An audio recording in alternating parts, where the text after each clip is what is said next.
filhos queridos,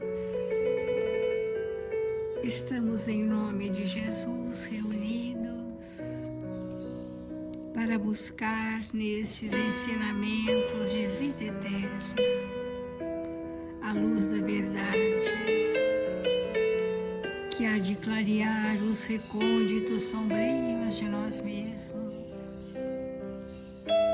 Esta força divina que desperta em nós os valores que viemos construir. Por isso, Senhor, nunca estaremos a sós, estaremos sempre irmanados entre irmãos de muitas eras, entre companheiros de muitos tempos, que de novo nos agregamos nessa oportunidade reencarnatória para fortalecer em nós o valor do trabalho, o trabalho no bem constante, para que os grupos de trabalhadores da vinha do Senhor se fortaleçam a cada dia mais e de alguma sorte possamos contribuir com a obra feliz do Criador.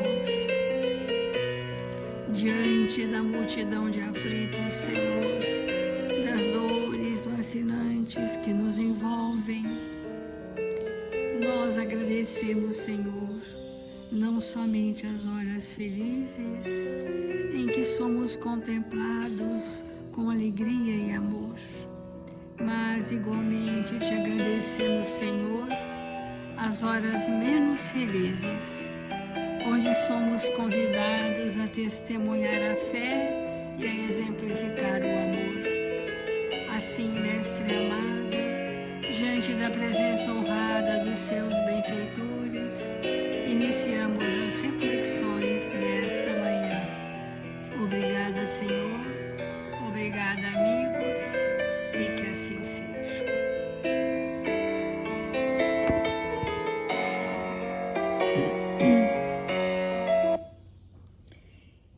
Do Evangelho segundo o Espiritismo, nós estamos no capítulo Muitos os chamados, poucos os escolhidos.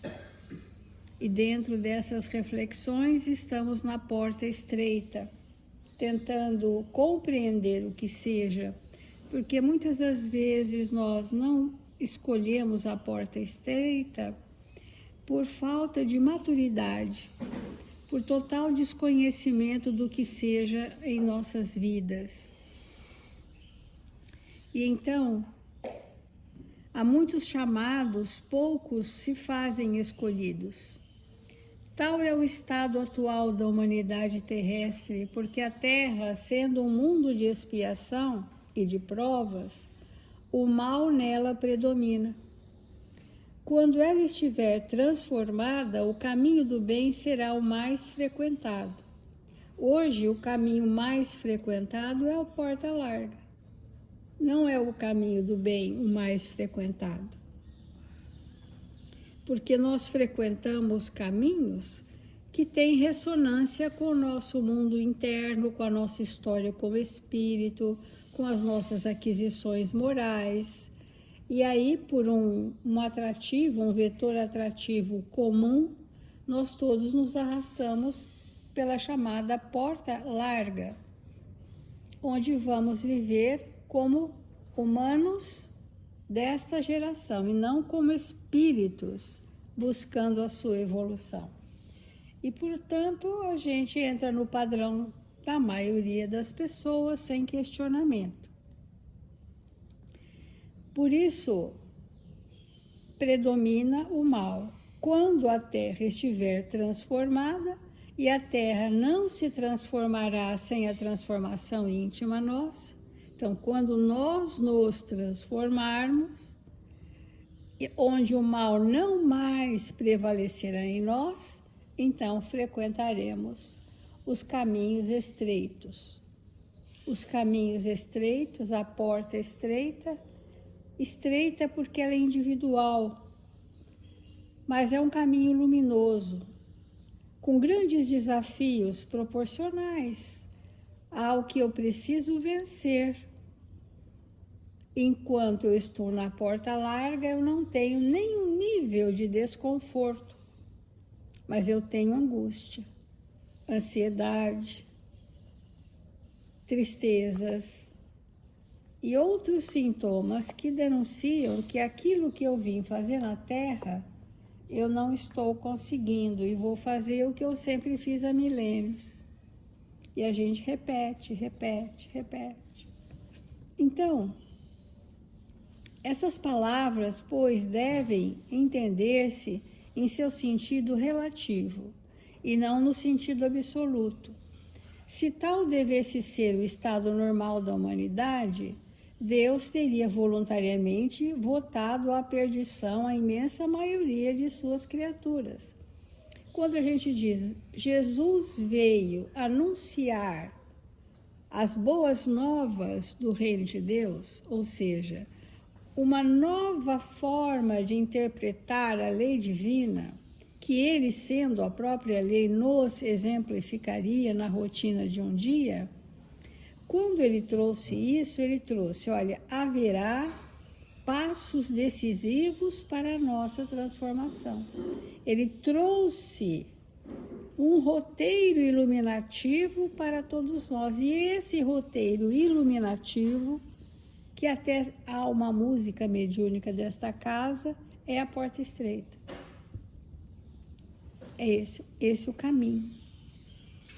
Então, quando ele nos mostra um roteiro iluminativo, esse roteiro está também no meu planejamento reencarnatório.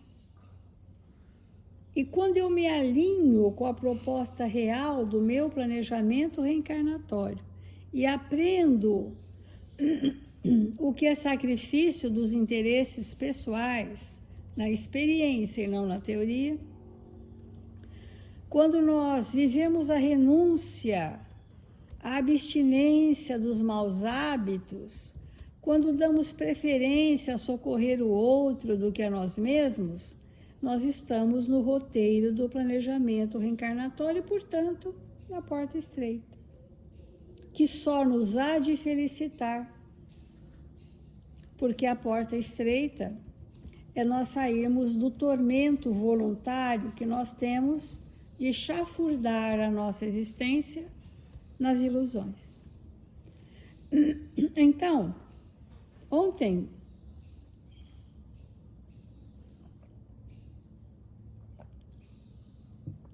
nós falamos de sacrifícios, de obrigações, de deveres que são traços que precisam compor a nossa personalidade. Esses traços que hão de compor a nossa personalidade, eles requerem uma disciplina. Até foi motivo de algumas reflexões. Para o espírito cumprir obrigações, depois mais amadurecido deveres e depois mais amadurecido responsabilidades, ele tem que ter um critério de disciplina. Sem essa disciplina, nós não automatizaremos a força do bem em nós. Essa disciplina é a disciplina do campo mental, a disciplina do pensamento, porque a nossa mente fica desgovernada por pensamentos aleatórios ou pensamentos fixos, mórbidos, ou à mercê dos estímulos do mundo. Eu penso segundo os estímulos, eu penso aleatoriamente, ou eu penso fixamente em questões que eu não resolvi. A disciplina vem exatamente organizar o nosso campo mental para que tenhamos pensamentos retos, caminhemos por caminhos retos, até que a gente consiga, por essa disciplina, viver as nossas obrigações. E nós trouxemos uma mensagem do livro Servidores do Além, Disciplina da Caridade, que é interessante nesse sentido, da disciplina, né? Se a gente perguntar para nós mesmos, eu sou um espírito disciplinado? Eu tenho um método de viver, ou eu estou ao sabor das ondas? E Emmanuel disse, milhões de pessoas se dedicam na Terra aos exercícios de aperfeiçoamento individual em regime de solidão. Então, estamos falando de atavismos, estamos falando de crenças milenares, de vários tipos de sociedades, onde a pessoa achava que o seu aperfeiçoamento fosse sozinha com ela mesma. É claro que nós temos que estar conosco mesmo e orientar o que vamos sentir, o que vamos falar ou pensar. Mas esses espíritos, ao longo da história, internaram-se em celas, se enclausurar, para achar que isso era esse aprimorar. Internaram-se em celas, em rochas, em covas, pousos agrestes. Tudo isso achavam que era o sacrifício físico para espiritualizar a existência. Havia aqueles que deitam-se sobre espinhos, maceram o próprio corpo, adotam posturas de autoflagelação ou abraçam dietas de fome, procurando realizar a união com Deus, através de austeridades ascéticas.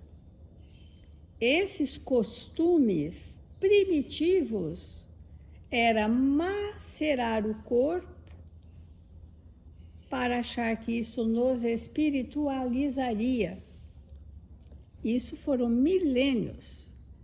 E até hoje, mesmo já sendo de outras religiões, as pessoas acham que sacrifício é ficar sem comer, é deitar numa cama de pregos, acham que é carregar uma cruz de madeira e andar de joelhos com essa cruz em escadarias das igrejas. Acham que é andar a pé de uma cidade para outra até que os pés sangrem. Acham ainda que Deus espera de nós que nos mortifiquemos, mas isso é o maior engano.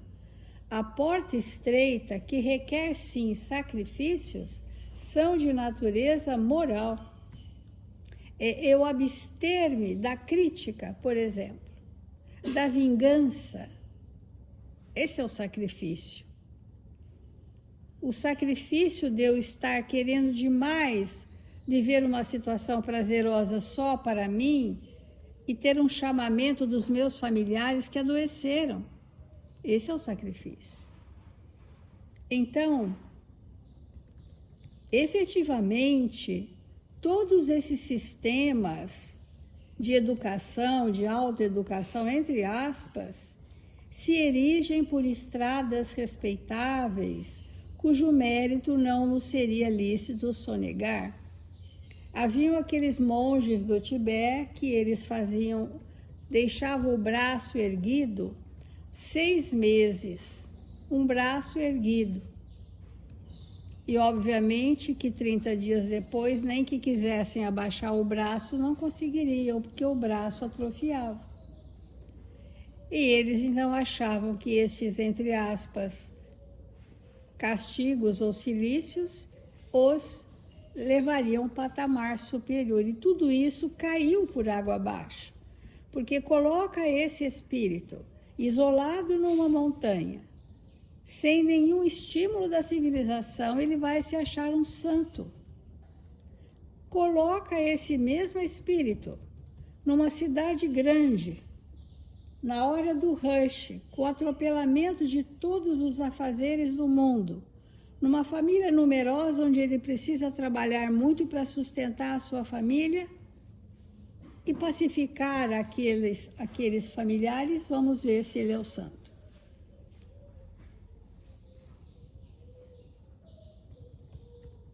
O tempo contemplativo, amigos, beatífico, passou para nós. Respeitável para os nossos irmãos que fazem essa escolha, mas para nós o tempo é do trabalho, o tempo é do relacionamento. Então o isolamento e a inoperância faz com que a gente reencarne como espíritos alienados mentais. Não tem nem força de movimentar os braços, nem o pensamento, porque ficou paralisado na forma beatífica.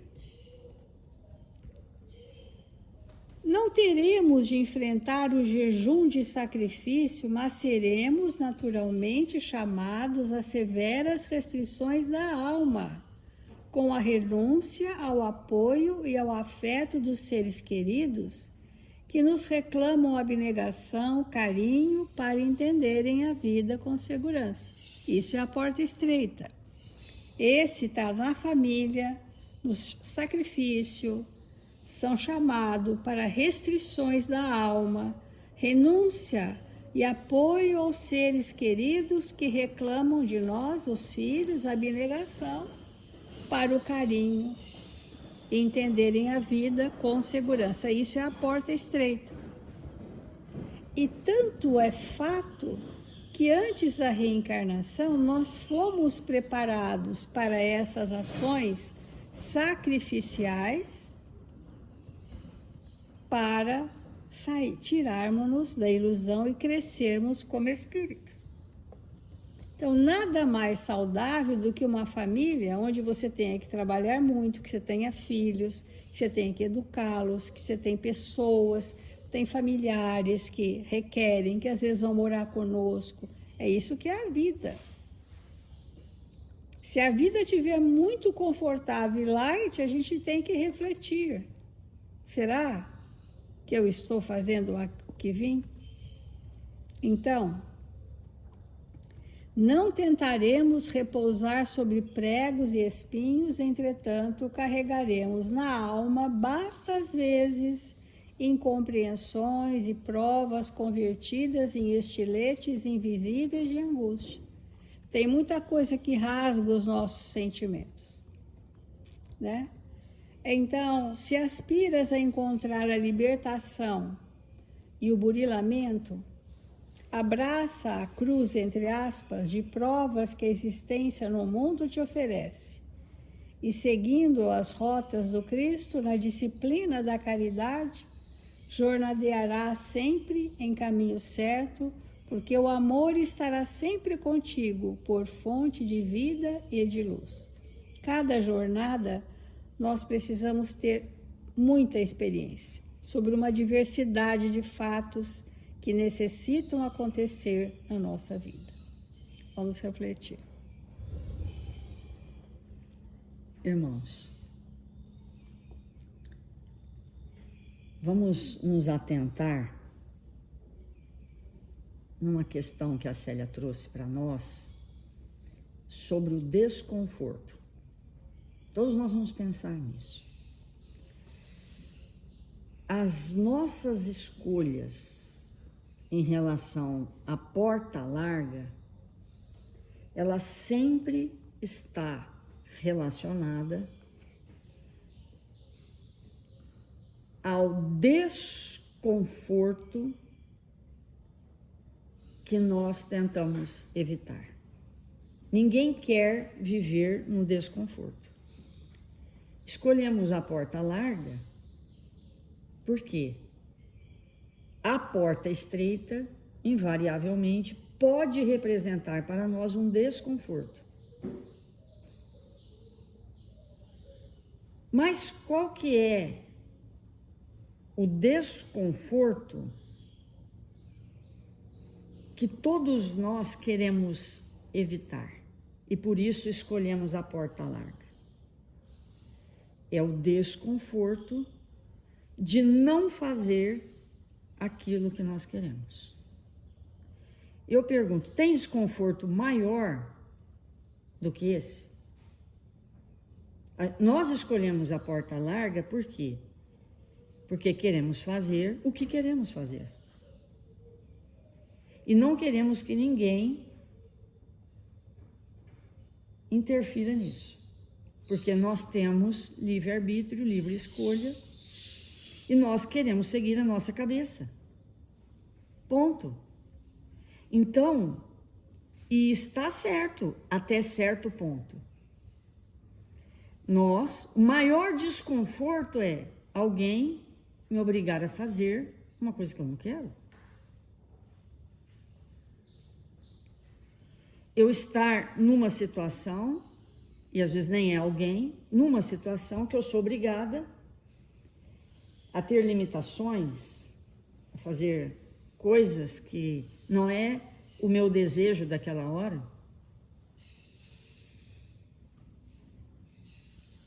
Então, sem nenhuma sombra de dúvida, as escolhas da porta larga estão relacionadas a isso. Eu não quero que nenhum papai, nenhuma mamãe, que nenhum filhinho, que nenhum marido, que nenhuma esposa, que ninguém me impeça de fazer o que eu quero. E como eu não quero ser impedida de fazer o que eu desejo, isso significa para mim a porta larga.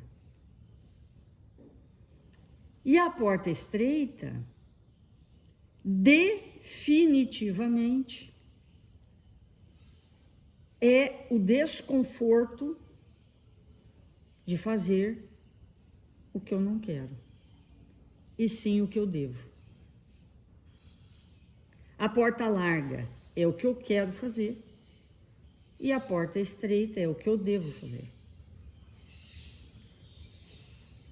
E muitas vezes o que eu devo fazer é um desconforto. Ou não. Pode não ser um sofrimento, e nunca é. Mas, em geral, é um desconforto. Por quê? Como isso não está internalizado em nós, como o bem não está internalizado em nós, cumprir com aquilo que eu devo pode ir 100% contra os meus interesses pessoais. E eu não vou dizer que isso não é um desconforto.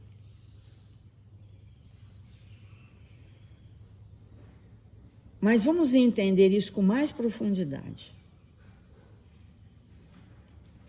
Deixar de fazer o que eu quero significa para mim um desconforto. Então, nós evitamos esse desconforto. Mas eu faço uma pergunta. E a depressão é um conforto ou um desconforto? E a ansiedade é um conforto ou um desconforto? E a aflição é um conforto ou um desconforto? E a culpa? E o remorso? Porque tudo isso virá necessariamente quando eu escolher o conforto daquilo que eu quero fazer em detrimento do dever que eu devo cumprir. Olha que espetáculo nós compreendermos isso. Evitamos o desconforto e, por isso, escolhemos o que quisermos, o que queremos, e caímos nisso tudo, que cada um vai dar o nome que quiser. Na depressão, na ansiedade, na aflição, no medo, na culpa, e aí vai. No primeiro momento, nós não enxergamos que tudo isso vai vir de maneira galopante. Porque agir de maneira contrária à lei necessariamente, se não for hoje, será amanhã, vai trazer para o campo da nossa alma tudo isso. Todos esses aspectos sombrios. Porque vai chegar um dia que o espírito, ele vai ter maturidade espiritual para escolher aquilo que é um bem para ele, hoje, amanhã de manhã e daqui a um milênio. Porque a nossa escolha de bater o pezinho, mas eu não quero, mas eu quero, mas eu desejo, mas eu não desejo, essas infantilidades, sem levar em consideração as leis que nos regem, têm nos levado às dores mais profundas, às situações mais tenebrosas. E isso só vai ser interrompido quando eu entender que acima de mim tem um Deus bom e justo, amoroso e Pai, que criou leis que me protege de mim mesmo, das minhas insanidades. As leis me protegem de mim, não é de ninguém. E na medida que eu entendo que eu sou tão imatura que não sei escolher, porque se alguém me perguntar o que é que você escolhe diante desse momento de dificuldade, eu vou escolher as facilidades, que não são boas escolhas. Então, para me proteger das escolhas terríveis, que estão em mim mesmo, existem as leis. As leis não são imposições divinas para que eu viva infeliz. As leis é o amor de Deus me protegendo de mim mesmo. Que ainda sou infantil, um espírito infantil, que ainda não consigo escolher o que é melhor para mim sempre, não só agora. Daí a importância de nós compreendermos o que isso significa, para que nós possamos sair desse discurso infantil, muito infantil, do desconforto.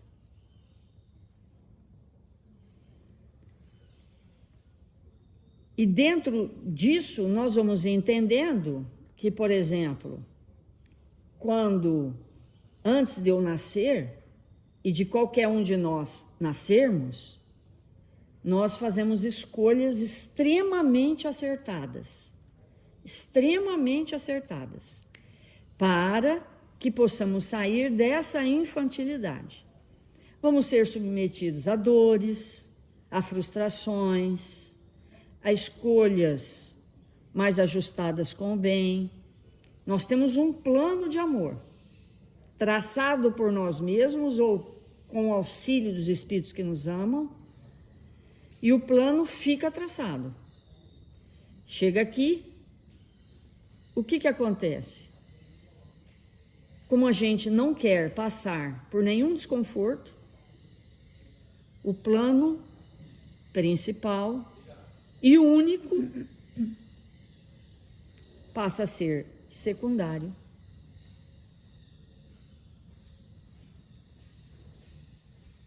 E as escolhas passam a ser de acordo com aquilo que eu quero e não daquilo que eu necessito. Porque eu não quero desconforto. Claro que a qualquer momento eu posso mudar o plano. Obviamente, a qualquer segundo eu posso mudar o plano.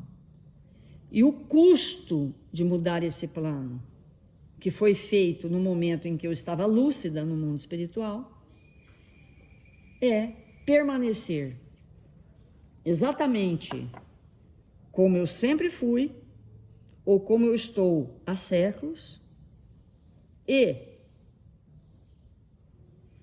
retornar ao mundo espiritual, fazer novo plano igualzinho, para depois falir outra vez, porque eu não quero saber de desconfortos. Então, irmãos, é muito importante esse entendimento.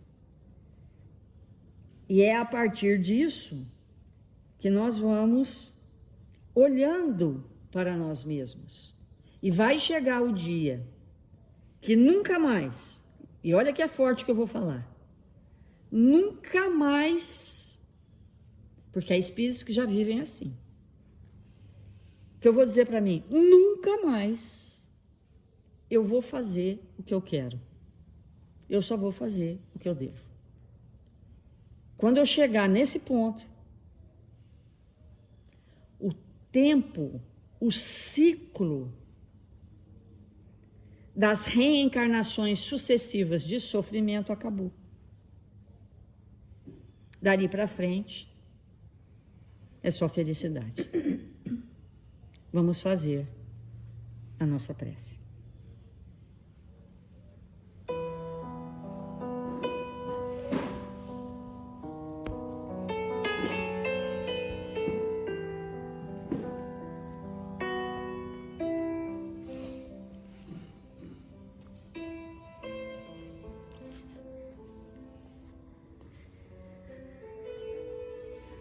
Deus, nosso Pai,